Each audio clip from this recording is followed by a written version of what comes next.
دوسرا حصہ کیا تھا؟ باوجود میں سارا سوال پھر پڑھتا ہوں. کیا سارے سابق مذاہب اپنی تعلیم کو آخری اور حتمی تعلیم جواب دے دیا نا کہ نہیں دیتے تھے، اور یہ اسی اصول سے ہم نے پکڑا ان کو. یا وہ خود بھی ارتقاء کے قائل تھے؟ ارتقاء کے؟ جی. ارتقاء کن معنوں میں؟ To call them self superior, اپنے آپ کو بہت اہمیت دینے والے. دیکھیں، ہر مذہب جس وقت وہ ریویل ہوا ہے اس کی نسبت پرانے مذاہب کے مقابل پر جدید ترین تھی اس کی پوزیشن.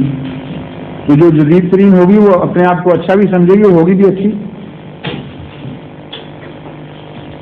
کبھی آپ یہ نہیں دیکھیں گے کہ نیا ماڈل آیا ہو اور وہ جو چیزیں اس وقت اس سے پہلے اچھی ایجاد ہو چکی ہیں ان کو نظر انداز کر کے پرانی گندی غلطیوں کو ریپیٹ کرنا شروع کر دے. اس لیے انسانی ترقی میں ہمیشہ یہ چیز دکھائی دے گی، اب وہ مذہب کی دنیا ہو یا دوسری دنیا ہو، کہ جو لیٹسٹ ورژن ہے اگر وہ ورژن مذہب کے معاملے میں خدا کی طرف سے ہے واقعتاً اور لیٹسٹ ہے تو اس وقت وہ سب سے اچھی ہوگی. پرانی غلطیوں سے جو بعض انسان نے داخل کی ان سے پاک ہوگی، اور بعض صورتوں میں نئے تعلیم کے ایسے زاویے پیش کرے گی، نئے اضافے کرے گی جس سے حسن بڑھ جائے گا. تو ہر مذہب کو اس کے سابق سے کے مقابل پر جب دیکھا جاتا ہے تو وہ مذہب حسین ترین ہے.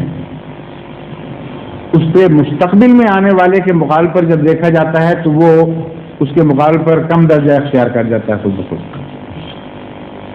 اب سوال جو بنیادی اٹھنا چاہیے وہ یہ ہے کہ کیا یہ سلسلہ اسی طرح قیامت تک کے لیے جاری رہے گا اور ہر مذہب کے بعد ایک اور بہتر مذہب آنا لازمی ہے، یا یہ سلسلہ کہیں رک جانا چاہیے تھا؟ یہ اصلی سوال ہے. اس کا جواب قرآن کریم نے بعض بنیادی امور کی طرف توجہ دلا کے کیا ہے، اور اسی وجہ سے قرآن کریم بار بار انسانی ذہن میں بچے کی بدلتی شکلوں کی طرف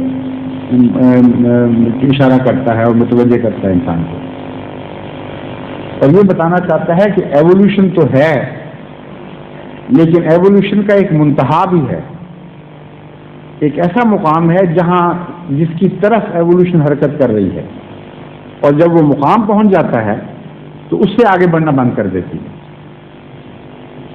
اس لیے ہر چیز کا ایک بلو پرنٹ اور ایک ڈیزائن ہوتا ہے. خدا تعالیٰ نے قرآن کریم میں جو مختلف آیات میں روشن ڈالی ہے اس سے یہ نقشہ ابھرتا ہے کہ جس طرح کائنات کی تخلیق میں اللہ تعالیٰ نے یہ اصول پیش نظر رکھا اور یہ اصول بنایا کہ ہر چیز اعلیٰ کی طرف حرکت کر رہی ہے، مگر اس اعلیٰ کا ایک پہلے سے ڈیزائن تھا جو انسان پر جا کے مکمل ہوا.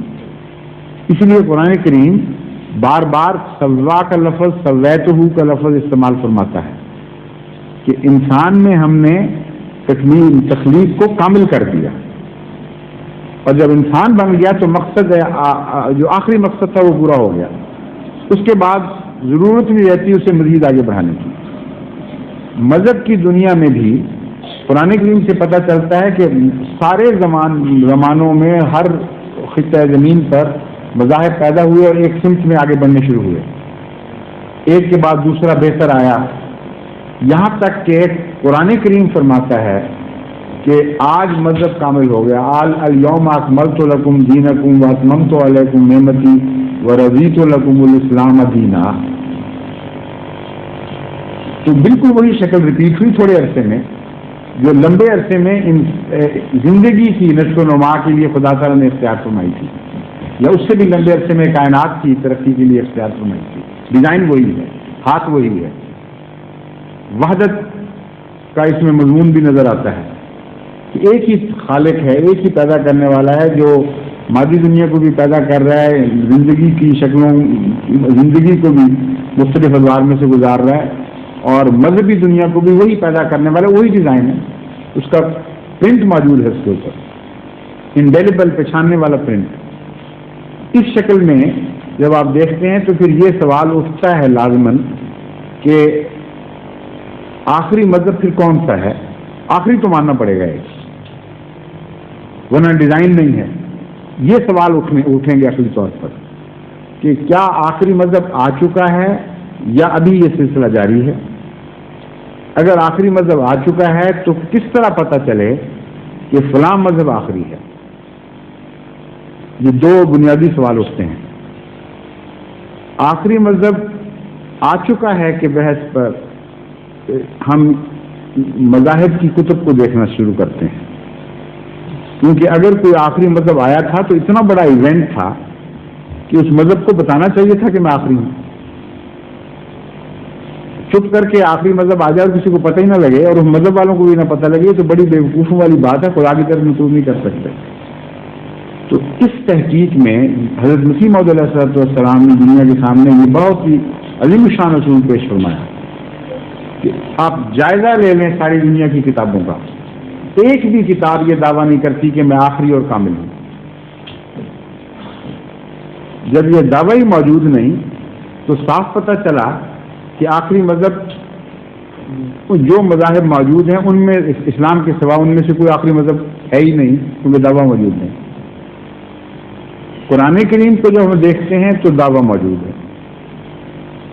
نہ صرف دعویٰ موجود ہے بلکہ بعض دلائل بھی ایسے موجود ہیں جن کو کوئی دنیا میں رد نہیں کر سکتا. مثلا ایک دلیل قرآن کریم یہ دیتا ہے کہ اگر آخری مذہب ہے تو آخری مذہب کی کتاب کو محفوظ ہونا چاہیے، ورنہ آخری ہو اور بگڑنا شروع ہو جائے اور وہ اس کے ساتھ بھی تبدیلیاں واقع ہونی شروع ہو جائیں تو آخری کیا وہ تو ستیہ ناش ہو گیا سب کچھ.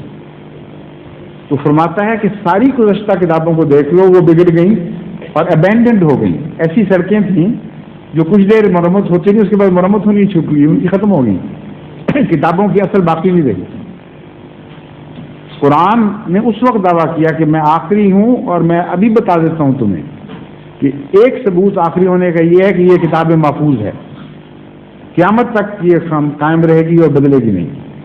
تو جس مذہب کی حفاظت کا خدا تعالیٰ نے یہ انتظام بھی ساتھ فرما دیا اور آغاز میں بتا دیا کہ یہ انتظام ساتھ چلے گا، اس کے دعوے کو غیر معمولی اہمیت حاصل ہو جاتی ہے.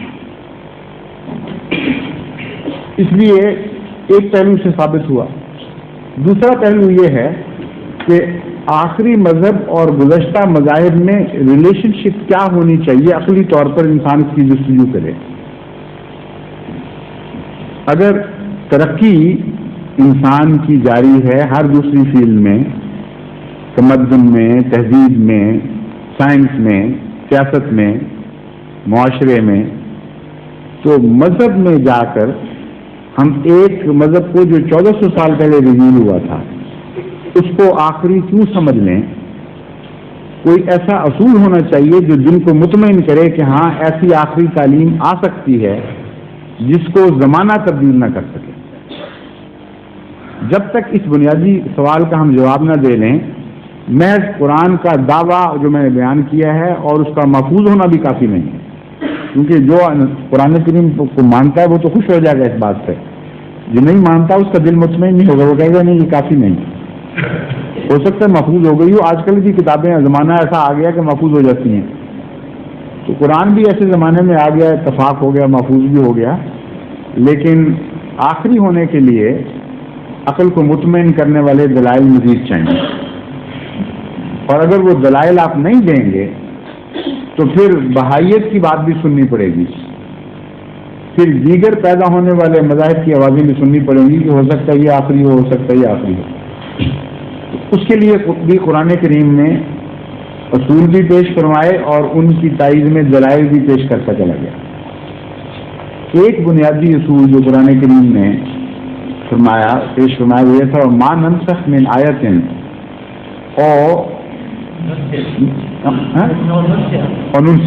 ما ننسخ من آیت اور ننسها نأتی بخیر منها اور مثلها، کہ ہم جو آیت بھی منسوخ کرتے ہیں، یہاں آیت سے مراد احکام الہی ہیں، احکامات الہی. یتلو علیہم آیات ہی والا مضمون ہے، یعنی شریعت کا نزول، تعلیم کا نزول. تو فرماتا ہے کہ ہم نے ایک اصول بنا لیا ہے اور ایسا اصول ہے جو اس سے بہتر اصول پیش ہی نہیں کیا جا سکتا. ما ننسخ من آیت او ننسها نات بخیر منہا او مثلہا، کہ جب ہم ایک مذہب کی بجائے نیا مذہب لے کر آتے ہیں، ایک تعلیم کی بجائے نئی تعلیم لاتے ہیں، تو اس کے پیچھے دو محرکات ہیں. ایک یہ کہ لوگوں نے اس تعلیم کو بھلا دیا ہو اور وہ مٹ گئی ہو یادوں سے، یعنی تبدیل کر دیا ہو. اس وقت کم از کم حق انسان کا یہ ہے کہ ہم اس تعلیم کو دوبارہ اجاگر کر دیں اور بحال کر دیں. دوسرا یہ ہے کہ اگر کوئی تعلیم امپرفیکٹ ہو زمانے کے لحاظ سے، تو اسے مکمل کرنے کے لیے بہتر تعلیم لے آئیں. ان دو کے سوا کوئی جواز نہیں ہے مذہب بدلنے کا. یا مذہب ماننے والوں نے خود مذہب بدل دیا ہو، یا خدا نے یہ فیصلہ کیا ہو کہ اب انسان آگے نکل گیا ہے اس لیے مذہب کو بدلنے کی ضرورت پڑ گئی. یہ ایک غیر مبدل اصول ہے جس پر ہم قرآن کی تعلیم کو پرکھیں گے. جہاں تک اول کا تعلق ننسہا کا تعلق ہے، وہ میں پہلے بتا چکا ہوں کہ قرآن کو غیر مبدل کر کے ننسہا والی جو وجہ تھی وہ ختم کر دی خدا تعالیٰ نے، اس کی گنجائش کوئی نہیں دی. جہاں تک بہتر تعلیم کا تعلق ہے، اس کا جواب قرآن کریم نے یہ دیا ہے، یعنی بعد میں بہتر آنے کا، کہ ہم نے مکمل کر دی ہے تعلیم. اس نقطۂ نگاہ سے جائزہ لو، اور مکمل کے اوپر مزید اضافہ نہیں ہو سکتا. پروگریس ہوتی ہے پرفیکشن کی طرف قدم آگے بڑھانا، لیکن اگر پرفیکشن اچیو ہو جائے تو پرفیکشن کے اوپر مزید پرفیکشن نہیں ہو سکتی. پرفیکشن کن معنوں میں ہوئی ہے، یہ ابھی سوال بڑا کھلا ہے، یعنی اتنا آسان نہیں ہے اس کا جواب یا اس کی تفہیم. کیونکہ ایک آدمی ابھی بھی کہہ سکتا ہے، قرآن نے دعویٰ کیا نا پرفیکٹ ہو گیا ہوں، پرفیکٹ ہم جس طرح مان جائیں انسان آگے نکل گیا. میں نے ابھی سوال اٹھایا ہے، اس کا کیا جواب ہے؟ اس کا جواب قرآن کریم نے ڈائریکٹلی ریلیٹ کر کے نہیں مگر الگ الگ جگہ دیا ہے، جس سے ایک مجموعی شکل ابھر رہی ہے ہمارے سامنے. فرماتا ہے کہ یہ مذہب ایسا ہے جس کا فطرت انسانی سے تعلق ہے، اور فطرت انسانی پہ جس مذہب کی بنیادیں ہوں، اگر فطرت تبدیل نہیں ہوتی تو وہ مذہب بھی تبدیل نہیں ہو سکتا. اگر فطرت کے تقاضے بدل جائیں تو اس مذہب کو لازماً پھر تبدیل ہونا پڑے. اس لیے یہ پرفیکشن ہے فطرت کے مناسبت سے، فطرت کے تعلق سے. اس لیے فطرت ٹائم لیس ہے. فطرت تبدیل نہ ہو تو بنیادی اصول جن پر فطرت کے لیے انسان مختلف راستے تجویز کرتا ہے چلنے کے، وہ بدل نہیں سکتے. اس کی مزید وضاحت اب میں آپ کو کر کے دکھاؤں گا، پھر آپ کو بات پوری طرح سمجھ آ جائے گی. ایک پہلے اس پر اعتراض میں اور اٹھاؤں کہ ہر مذہب یہ دعویٰ کر لے گا کہ اوہو یہ بات تھی تو فطرت کے مطابق تو ہمارا مذہب بھی تھا. قرآن کریم بھی فطرت کے مطابق ہے، تو پھر پہلے مذہب کیوں بدلے اگر وہ بھی فطرت کے مطابق تھے؟ اور اگر وہ فطرت کے مطابق نہیں تھے تو پھر اللہ تعالیٰ نے غیر فطری مذاہب کیوں دیے انسان کو؟ تو پھر خدا پر ہی ایمان اٹھا دو گے تم اسلام پر ایمان لاتے لاتے. اس لیے اس دعوے کو اور زیادہ وسیع طور پر دیکھنے اور جانچنے کی ضرورت ہے، یہاں تک کہ فطرت کے اندر ہمارے قرآن کی سچائی ڈوب جائے، پھر ہم محفوظ ہو جائیں گے. فطرت کے مطابق تو ہر مذہب ہوتا ہے، یہ شک نہیں ہے، لیکن فطرت کے مطابق مکمل تعلیم اور فطرت کے مطابق غیر مکمل تعلیم یہ دونوں باتیں ممکن ہیں. قرآن کا یہ دعویٰ نہیں صرف کہ میں فطرت کے مطابق ہوں، یہ دعویٰ ہے کہ فطرت کے مطابق مکمل تعلیم. اس کو سمجھنے کے لیے ہمیں ہسٹوریکل پرسپیکٹو میں تعلیموں کی ایوولوشن کو اب دیکھنا پڑے گا، اور اسلام تک پہنچیں گے تو پھر دیکھیں گے کہ آیا اب مزید گنجائش رہتی ہے کہ نہیں. کیا فطرت کے سارے تقاضے پورے کر دیے اسلام نے، جبکہ کچھ تقاضے پہلے پورے ہوئے تھے. غیر فطری تعلیم کوئی بھی نہیں تھی، یہ آپ دعویٰ کر ہی نہیں سکتے کہ پچھلی تعلیمیں غیر فطری تھی. اب فرق صرف یہ ہے کہ قرآن کا دعویٰ یہ ہے کہ یہ بھی فطری تعلیم ہے مگر مکمل فطری تعلیم، فطرت سے تعلق رکھنے والی مکمل تعلیم. یہودیت یا عیسائیت فطرت سے تعلق رکھنے والی نامکمل تعلیمات تھیں، غیر فطری وہ بھی نہیں تھی. یہ بات واضح ہوگی نا. اب ہم پچھلے پرسپیکٹو میں واپس سے آگے آنا شروع کرتے ہیں. آپ کو سمجھانے کے لیے ایک السٹریشن دیتا ہوں، مثال دیتا ہوں. حضرت موسیٰ علیہ السلام کو اور مسیم علیہ السلام نے اس مثال پر بڑا زور دیا کہ بہت جلدی سمجھ آنے والی مثال ہے. حضرت موسیٰ علیہ السلام کو اللہ تعالیٰ نے حکم دیا کہ انتقام پر زور دو. تمہاری قوم اس وقت دوبارہ زندہ نہیں ہو سکتی جب تک ان کو انتقام کی تعلیم بڑے جوش کے ساتھ نہ دو. یہ کیوں ایسا ہوا؟ تاریخی پس منظر میں ہم یہ دیکھتے ہیں کہ حضرت موسیٰ کی قوم صدیوں سے فراہین کے مظالم کا نشانہ بنی ہوئی تھی، یہاں تک کہ مکمل طور پر بے غیرت اور بے حیا ہو چکی اور اتنی بزدل بن گئی تھی کہ جس طرح کسی زمانے میں انگریزوں نے صرف 100 سال ہی دبایا تھا ہمارے ملک کو، تو ایک انگریز کو دیکھ کر تو لوگ ڈرنا شروع ہو جاتے تھے. دیہات میں وہ ان کے پتے پانی ہوتے تھے دیکھ کے پتہ نہیں کیا ہو جائے گا ہمارے ساتھ. انگریز ڈپٹی کمشنر اکیلا جا رہا ہے کہیں، وہ وسیع طاقت ہے عوام کی، مجال ہے جو ہاتھ اٹھا سکیں.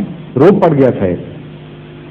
کشمیریوں پر ہندو راجوں نے ظلم کیے کچھ عرصہ، تو وہی کشمیری جو باہر نکل کے سب سے زیادہ بہادر اور لڑنے والا بن جاتا ہے، وہ اپنے ملک میں اتنا ذلیل ہو گیا بیچارہ کہ وہ بزدلی کی تصویر بن گیا. اب حضرت موسیٰ کی قوم کی یہی حالت تھی.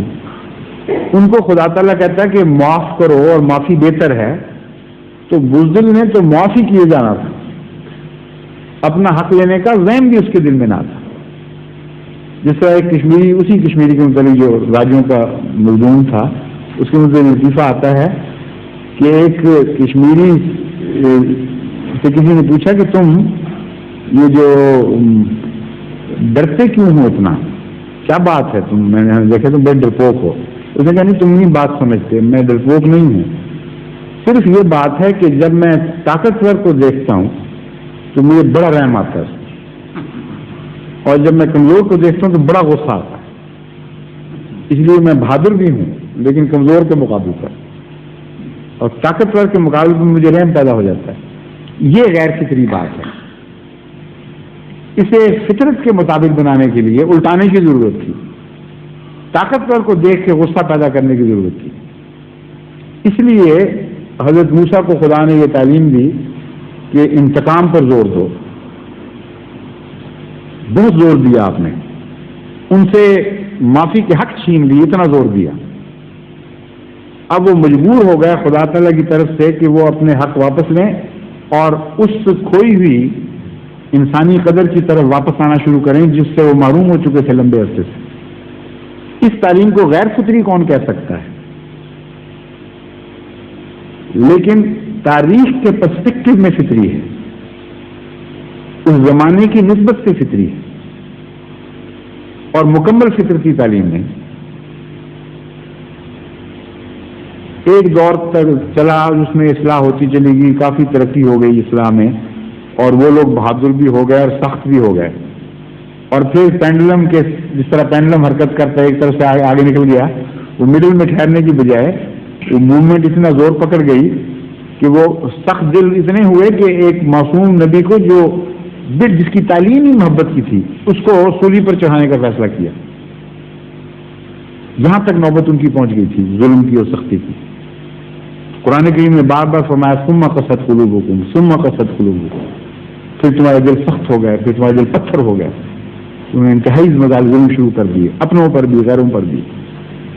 اس وقت ان کو اگر یہ تعلیم دی جاتی کہ تم بے شک انتقام لو، کوئی حرج نہیں انتقام لینے میں، لیکن معاف بھی کر دو، تو انہوں نے معافی کا رخ ہی نہیں کرنا تھا. انتقام کی سمت میں وہ اتنے مضبوطی سے آگے بڑھ رہے تھے، اس قدر جم چکی تھی ان کی ڈائریکشن کہ جس طرح لکیریں پڑ جاتی ہیں سڑک پر تو پھر ٹائر آپ ہی آپ لکیروں میں چل پڑتے ہیں. اس طرح ان کی لکیریں پڑ گئی تھیں ان کے دلوں پر ظلم کی, وہ ان میں داخل ہو گئے, ان کے پہیے خود بخود اس طرح چل رہے تھے. اس وقت فطری تعلیم وہی تھی جو مسیح نے دی کہ ان سے انتقام کا حق چھین لیا, مجبور کیا ان کو, اور پتہ تھا خدا کو کہ اگر ان کو انتقام کا حق دیا تو انہوں نے لینا ہی انتقام ہے. اس لیے اصلاح کی خاطر انہیں کچھ عرصے کے لیے تھوڑی دیر کے لیے کوارنٹائن میں ڈال دیا کہ نہیں یہاں اب تم نے معافی کرنا ہے صرف, اور معافی میں بھی انتہائی معافی کی تعلیم, ایک گال پہ تھپڑ دوسرا بھی آگے پیش کر دو. ان کی ریکٹیفیکیشن ہوئی. لیکن انسان اس عرصے میں ترقی کرتا کرتا ایک خاص مقام تک پہنچ گیا, بلوغت تک پہنچ گیا. آخری مذہب جس نے ساری دنیا کو سمیٹنا تھا ایک جھنڈے کے نیچے, وہ ظاہر ہوا. اس نے اس تعلیم میں کیا وہ نئی بات پیدا کی جسے ہم کہہ سکتے ہیں کہ فطری تعلیم مکمل ہو گئی؟ یہ ہے سوال. اس نے یہ بات پیدا کی, اس نے کہا کہ تمہیں انتقام کا حق ہے ہر شخص کو, لیکن ٹرانسگریشن کا حق نہیں. اتنا ہی انتقام لو جتنا تم پر ظلم کیا گیا, اور ایک ذرہ بھی اس سے آگے نہیں بڑھنا, لیکن معافی بہتر ہے. صرف یہ نہیں کہا کہ معافی بہتر ہے, فرمایا من عفا و اصلح فاجرہ علی اللہ, جو معافی دے اس شرط کے ساتھ کہ اس کی معافی کے نتیجے میں اصلاح پیدا ہو, جرم کا حوصلہ نہ بڑھے, اس کو صرف معافی کی اجازت ہے اور اس کے لیے معافی بہتر ہے. اس کو کہتے ہیں فطری تعلیم کا مکمل ہو جانا. آج دنیا کے جتنے دانشور ہیں ان کے سامنے آپ یہ تعلیم رکھ دیں, کیا اس میں ذرا امپروومنٹ کر کے دکھا دو, وقت بدل چکا ہے, 1400 سال پرانی ہو گئی ہے تعلیم, ماڈرن ایج میں اس میں تھوڑی سی اصلاح کر کے دکھاؤ تاکہ یہ موجودہ زمانے کے مطابق ہو جائے. میں نے یہ سوال اٹھایا بھائیوں کے سامنے, خاص طور پہ امریکہ میں پادری, بڑے بڑے پادریوں سے, سب سے نہیں چند سے ہوئی, لیکن کافی بڑے بڑے پادریوں سے جو کارڈینل کا رتبہ بھی رکھتے تھے, ان سے میری گفتگو ہوئی. اور ان کے سامنے میں نے یہی سوال اٹھایا, بڑا سادہ تھا, کہ زور لگاؤ, اگر آج نہیں تو کل پرسوں جتنے مشورے کرنے ہیں کر لو, اسلام کی اس تعلیم میں کچھ اضافہ, کچھ ترمیم کر کے دکھا دو تاکہ یہ تعلیم اگر پرانے زمانے میں رہ گئی ہو تو نئے زمانے کے مطابق ہو جائے. کبھی کسی نے جواب نہیں دیا, نہ آج دے سکتا کوئی. دعویٰ وہ جس کا ثبوت ایسا قطعی ہو کہ روشن کی سورج کی طرح روشن ہو جائے اور کسی کو مجال نہ ہو اس میں تبدیلی پیدا کر کے دکھا سکے, اور جہاں تبدیلی کرے وہاں مار کھائے. اب اس تعلیم کو آپ ہر تعلیم کی اس اصول کو تعلیم کی ہر راہ پر ڈال کر گزشتہ زمانے کے مذاہب سے مقابلہ کرتے کرتے جب قرآن تک پہنچیں گے تو بالکل یہی شکل پیدا ہوگی, کوئی تبدیلی نہیں ہو سکتی. جہاں کوئی کرے گا وہاں تجربہ بتا دے گا کہ مار پڑ گئی ہے, وہاں نقصان اٹھائے گا. ظہور مہدی آخر زمان